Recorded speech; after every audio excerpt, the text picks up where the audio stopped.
چیز میں کچھ آبویسلی اگر آپ تیل میں اس طریقے سے پیٹرولیم لیوی میں اس طریقے سے میں اضافہ کریں گے اس کا ناک آن افیکٹ ہوگا.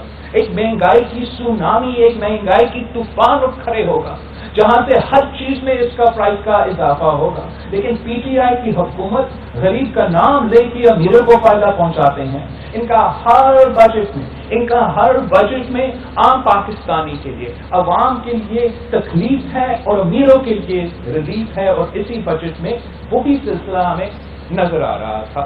کل ہی ہمارا وزیر اعظم صاحب نے، اوبیسلی وزیر اعظم صاحب بہت ہی بہادر وزیر اعظم ہے، اور وہ اس لیے بہادر ہے کہ وہ تقریر کرتا ہے تو ہمارے غیر موجودگی میں تقریر کر سکتا ہے، ہمارا سامنے جواب دینے کو تیار نہیں ہوتا ہے. میں نے تو چیلنج بھی کیا تھا وزیر اعظم صاحب کو کہ آپ اگر ہمت ہے تو میرے سامنے آئے پارلیمان میں، ہم ڈبیٹ کریں. ڈبیٹ کا یہ نہیں مطلب ہوتا ہے کہ تقریر کر کے اٹھ کے بھاگ جائے.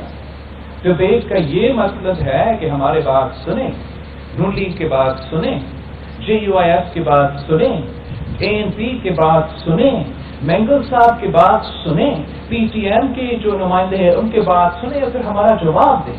لیکن ہمارا بہادر وزیر اعظم نہ ہمیں پارلیمان میں ہمارا سامنے کو تیار ہے. میں نے تو کہا تھا کہ آپ ٹیلی ویژن چینل پہ پارلیمنٹری پارٹیز کا ہیڈ کا ڈبیٹ کرا دیں. میں تو عمران خان کو ٹی وی پہ بھی ڈبیٹ کرنے کو تیار ہے. آپ وہاں آ جائے، وہاں ہم سیاست پہ ڈبیٹ کرتے ہیں، کووڈ پہ ڈبیٹ کرتے ہیں، معیشت پہ ڈبیٹ کرتے ہیں. اگر آپ میں ہمت ہے تو سامنے آئے، مقابلہ کرے. مگر خان صاحب کا مسئلہ یہ ہے کہ وہ پاکستان کا وزیر اعظم بھی بننے کو تیار نہیں. خان صاحب کی مسئلہ یہ ہے کہ وہ پورا پاکستان کا وزیر اعظم بننے کو تیار نہیں ہے. وہ خوش ہے، اس بات ہے کہ وہ پی ٹی آئی کے ٹرولز کے وزیر اعظم ہے، پی ٹی آئی کا ٹویٹر اور فیس بک کا وزیر اعظم ہے. مگر پورا پاکستان کا ہمیں اس وقت وزیر اعظم کی ضرورت ہے. ہمیں ایک سنجیدہ ایڈلٹ کی ضرورت ہے جو پاکستان کی تاریخ میں سب سے بڑے جو مسائل ہیں ان کا مقابلہ کر سکے. ان کو سمجھ تو آ جائے کہ کورونا کیا ہے، کووڈ کیا ہے، ایک پینڈیمک کیا ہے، اس کا سنبھالنے کے لیے آپ کو کیا کرنا پڑتا ہے. ان کو سمجھ تو یہ بات تو آ جائے کہ پاکستان ایک ذرائع معیشت ہے، اور اگر آپ جس طریقے سے کووڈ کو زبردستی پھیلایا، لوکس کے خلاف کوئی قدم اٹھانے کو تیار نہیں ہوگا تو پورے پاکستان کی معیشت بیٹھ جائے گا. جب ہر کسان کا فصل خطرہ میں ہے، اس کا مطلب کہ پاکستان کی فوڈ سیکورٹی خطرہ میں ہے. لیکن جب آپ کا وزیر اعظم صرف ٹویٹر اور فیس بک کا وزیر اعظم ہے تو اس کو تو احساس بھی نہیں ہوتا، اس کو محسوس بھی نہیں ہوتا کہ یہ کتنا سیریس ایشو ہے. آج تک وزیر اعظم صاحب نے معافی نہیں مانگا، کلیریفیکیشن نہیں دیا کہ اسامہ بن لادن شہید ہے یا نہیں. یہ آپ نے on oath floor of the house پہ کہا تھا. اس لیے آپ کو تو پتا ہوگا، پتہ نہیں وزیر اعظم کو پتا ہے یا نہیں. جو فلور آف دا ہاؤس پہ بات ہوتا ہے وہ آن اوتھ ہوتا ہے. آپ نے فلور آف دا ہاؤس پہ کہا تھا کہ اسامہ بن لادن شہید، امریکہ برا، وہ آ کے مارے، آ کے شہید کیا آپ نے کہا. اور امریکہ میں بیٹھ کے آپ کہتے ہو، امریکہ میں بیٹھ کے ہمارا وزیر اعظم کہتا ہے یہ تو ISI کے ٹپ پہ آپ نے اس کو مار دیا. تو سچ کیا ہے اور پوزیشن میرا کیا ہے؟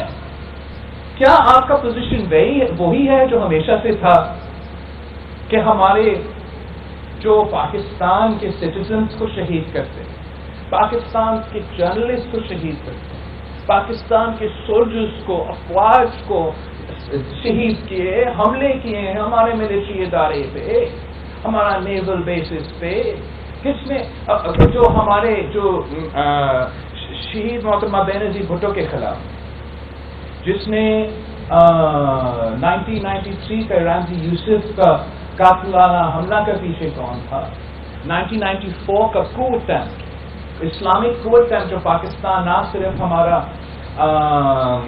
صرف ہمارا جو سویلین لیڈرشپ تھا لیکن ملٹری لیڈرشپ کے خلاف وہ کو اٹیمپٹ، اس کے پیچھے کون تھا؟ جو obviously امریکہ میں اور بیرون ملک میں جو 9/11 ہوا، لیکن اس کے بعد جو پاکستان میں تباہی مچائے اس کے پیچھے کون تھا؟ اگر اسامہ بن لادن شہید ہے تو آپ کا موقف کیا ہے اے پی ایس پہ؟ آپ کا موقف کیا ہے ضرب عضد پہ؟ آپ کے موقف کیا ہے سواب کے آپریشن پہ؟ یہ بات پاکستان کے عوام مطالبہ کرتے ہیں کہ ہمارا وزیر اعظم اس پہ کلیریفیکیشن دے. اس لیے پوری دنیا میں پاکستان کی بدنامی ہو رہی ہے، اور آج تک وزیر اعظم نے یہ یہاں تک محسوس نہیں کیا کہ میں نے اس کا وضاحت کرنا ہے. ہم تو جانتے ہیں کہ عمران خان شہید محترمہ بینظیر بھٹو دنیا کی اسلامک امہ کی پہلی خاتون وزیر اعظم جو دہشت گردی میں شہید ہو چکی تھی، اس کو شہید ماننے کو تیار نہیں، تو وہ کیسے کہہ سکتا ہے کہ اسامہ بن لادن شہید ہے؟ خان صاحب کی احمقانہ بچکانہ پی ٹی آئی کا ٹویٹر اور فیس بک کا وزیر اعظم رہنا کو نقصان پاکستان کی فورن پالیسی پہ بھی ہوتا ہے، پاکستان کی معیشت پہ بھی ہو رہا ہے، پاکستان کی جو پینڈیمک رسپانس ہے اس پہ بھی ہو رہا ہے. میں تو حیران ہوتا ہوں کہ یہ وزیر اعظم کہہ سکتا ہے کہ اس کا سب سے بڑا کامیابی ان کا فورن پالیسی ہے. یہ تو عجیب بات ہے. وہ وزیر اعظم جو پاکستان کی پہلا وزیر اعظم ہے جس نے کشمیر پہ پاکستان میں کنسنسس نہ بنا سکا، جس کے ناک کے نیچے مقبوضہ کشمیر میں جو حملہ مودی نے کیا ہے، جو وہ پہلا وزیر اعظم ہے جس نے مودی کا الیکشن کیمپین چلایا، پہلا وزیر اعظم ہے جس نے کہا کہ اگر مودی الیکشن جیتتا ہے تو کشمیر کا مسئلہ حل ہو جائے گا. کشمیر کا مسئلہ حل ہونا کا یہ مطلب تھا. اگر آپ سمجھتے ہو کہ آپ کا فورن پالیسی کامیاب ہے تو بھائی آپ جا کے مقبوضہ کشمیر اور آزاد کشمیر کا عوام سے پوچھیں. یہ تو مذاق بن چکا ہے. مذاق بن چکا ہے کہ جب بھی ہمارا وزیر اعظم اپنا منہ کھولتا ہے تو وہ کہیں نہ کہیں حملہ کر دیتا ہے. کبھی پاکستان کی شہیدوں پہ، کبھی ہمارا فورن پالیسی پہ، کبھی ہمارے ادارے پہ. ہمارا ڈاکٹرز اور نرسز کو ایک تقریر میں وہ کہہ رہے ہیں کہ یہ جہاد لڑ رہے ہیں. یہ جو ہمارا جہاد لڑ رہے ہیں تو اس ملک کے وزیر اعظم ہو، تو نے آج تک ایک ڈاکٹر سے، ایک نرس سے، ایک پیرامیڈیکل اسٹاف سے، ایک ینگ ڈاکٹرز ایسوسی ایشن سے، ایک پی ٹی ایم اے کا ادارہ سے ملے ہیں یا نہیں ملے؟ اس نے اگر ملا ہے تو امیروں سے ملا ہے، اس میں اگر ملا ہے تو انڈسٹریلسٹ سے ملا ہے، بزنس مین سے ملا ہے. پاکستان کا ایک مزدور سے نہیں ملا، ایک محنت کش سے نہیں ملا، ایک ڈاکٹر سے نہیں ملا، ایک نرس سے نہیں ملا، اور پھر ایسے بس باتیں کرتا ہے. اس کا بجٹ یہ ریفلیکٹ کرتا ہے کہ پرائیورٹیز کیا ہے. بجٹ میں آپ پرائیورٹی نہیں ہو. بجٹ میں اس ملک کے سفید پوش عوام پرائیورٹی نہیں ہے. بجٹ میں اس ملک کے غریب سے غریب تر عوام پرائیورٹی نہیں ہے. بجٹ سے آپ کو واضح نظر آ رہا ہے کہ آپ کا صحت کا نظام ان کا پرائیورٹی نہیں ہے.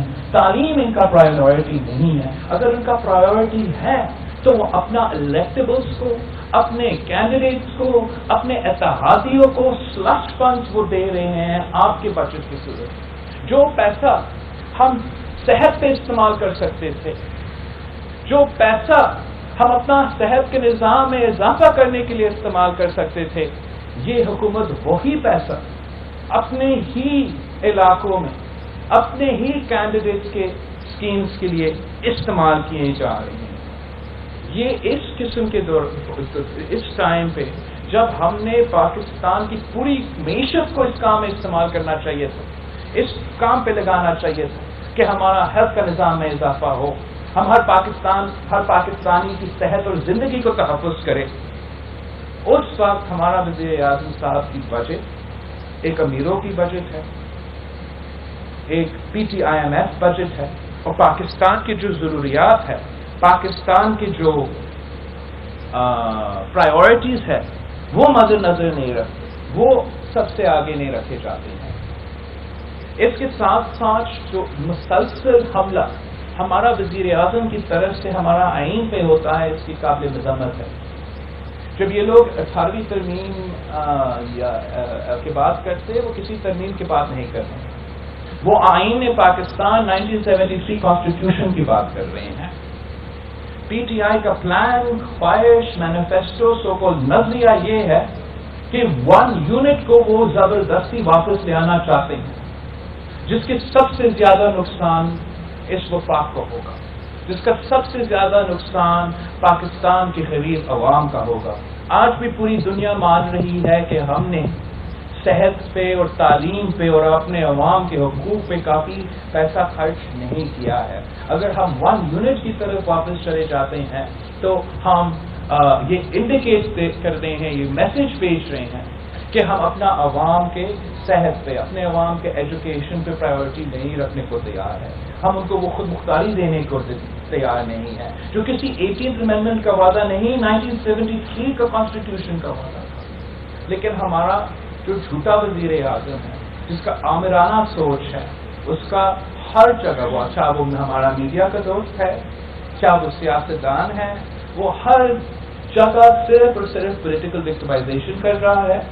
میڈیا کے حد تک آپ دیکھ لیں، جیو کا میر شکیل الرحمان آج تک جیل میں ہے، ریفرنس نہیں ہے، کیس نہیں ہے، مگر صرف اس بات پہ جیل میں ہے کہ عمران خان کو اس کا شکل پسند نہیں۔